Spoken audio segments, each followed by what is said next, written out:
মিয়ানমারের পররাষ্ট্র মন্ত্রণালয়ের সাম্প্রতিক বিবৃতিকে তীব্র প্রতিবাদ জানিয়ে প্রত্যাখ্যান করেছে বাংলাদেশের রোহিঙ্গা ক্যাম্পগুলোর নির্বাচিত প্রতিনিধিকারী সংগঠন ইউনাইটেড কাউন্সিল অব রোহিঙ্গা বা ইউসিআর।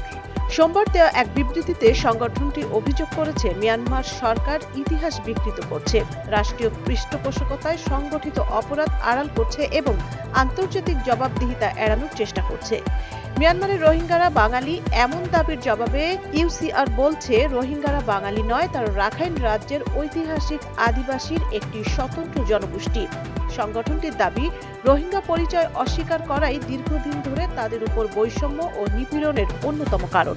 2016 ও 17 সালে সামরিক অভিযানকে সন্ত্রাস বিরোধী অভিযান হিসেবে দেখানো ও বিরোধিতা করেছে ইউসিআর। তাদের দাবি, ওই অভিযানে হত্যা, ধর্ষণ, গ্রাম জ্বালিয়ে দেওয়া ও অন্যান্য গুরুতর মানবাধিকার লঙ্ঘনেরও ঘটনা ঘটে। 2017 সালে সহিংসতার পর কয়েক সপ্তাহের মধ্যেই 7 লাখের বেশি রোহিঙ্গা বাংলাদেশে পালিয়ে আসতে বাধ্য হয় বলেও উল্লেখ করেছে সংগঠনটি। মিয়ানমারের যাচাই প্রক্রিয়াকে প্রহসন আখ্যা দিয়ে ইউসিআর বলছে, রোহিঙ্গাদের স্বীকৃতির ক্ষেত্রে বাঙালি হিসেবে নিবন্ধনের শর্ত চাপিয়ে দেওয়া তাদের জাতিগত পরিচয় অস্বীকারেরই শামিল।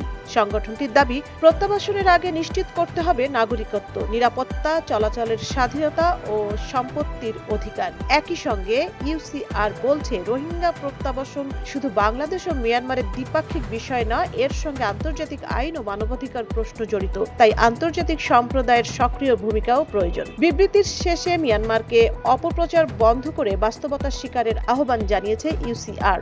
পাশাপাশি জাতিসংঘ নিরাপত্তা পরিষদ ও আন্তর্জাতিক বিচার আদালতের মাধ্যমে জবাবদিহিতা নিশ্চিতের আহ্বান জানানো হয়। ইউসিআর এর ভাষায়, আমাদের অস্তিত্ব মুছে ফেলা যাবে না। আমরা রোহিঙ্গা, নিরাপত্তা, পরিচয় ও অধিকার নিশ্চিত হলে আমরা আমাদের মাতৃভূমিতে ফিরতে প্রস্তুত। সঞ্জিদা জুথি, সারা বাংলা।